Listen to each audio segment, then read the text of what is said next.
কামড়ানোর প্রয়োজন নেই, এমনকি স্পর্শেরও দরকার পড়ে না। দূর থেকেই এক ঝলক বিষাক্ত তরল নির্ভুলভাবে চোখে আঘাত হেনে শিকারীকে অসহায় করে দেয়। এটি আফ্রিকার সাভানার এক নিপুণ রাসায়নিক যোদ্ধার গল্প, যে তার আত্মরক্ষার কৌশলকে এক শিল্পে পরিণত করেছে। বলছি কালো গলার থুতু নিক্ষেপকারী কোবরা বা ব্ল্যাক নেকড স্পিটিং কোবরার কথা, যার প্রতিটি পদক্ষেপেই লুকিয়ে আছে টিকে থাকার এক অসাধারণ ক্ষমতা এবং প্রকৃতির এক নিখুঁত প্রকৌশলের নিদর্শন। এর বৈজ্ঞানিক নাম নাজা নিগ্রিকলেস। গণনাম নাজা এসেছে সংস্কৃত শব্দ নাগ থেকে। অন্যদিকে প্রজাতি নাম নিগ্রিকলেস দুটি ল্যাটিন শব্দের সমন্বয়ে, নাইগার অর্থাৎ কালো এবং কলিস অর্থাৎ গলা, যা এর সবচেয়ে স্পষ্ট শনাক্তকারী বৈশিষ্ট্যকে নির্দেশ করে। সাব সাহারান আফ্রিকার বিস্তীর্ণ তৃণভূমি ও সাভানায় এদের বিচরণ।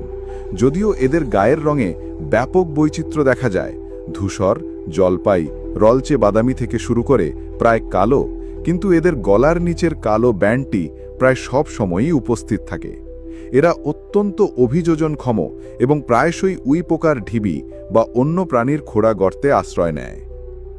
এই সাপের সবচেয়ে ভয়ঙ্কর এবং বিখ্যাত বৈশিষ্ট্য হল এর বিষ ছিটানোর ক্ষমতা।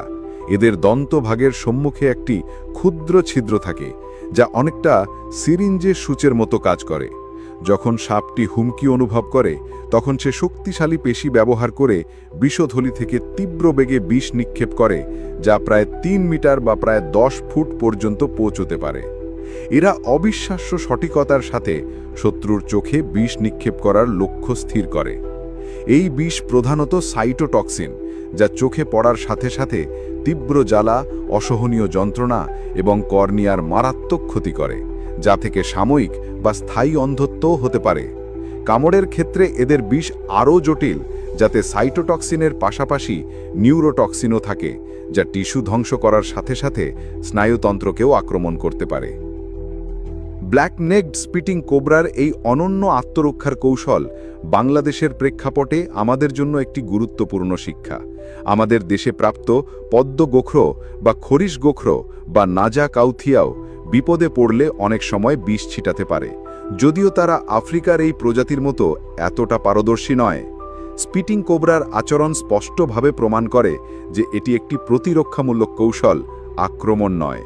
সাপটি কামড় বা শারীরিক সংস্পর্শ এড়িয়ে দূর থেকেই শত্রুকে নিবৃত্ত করতে চায়।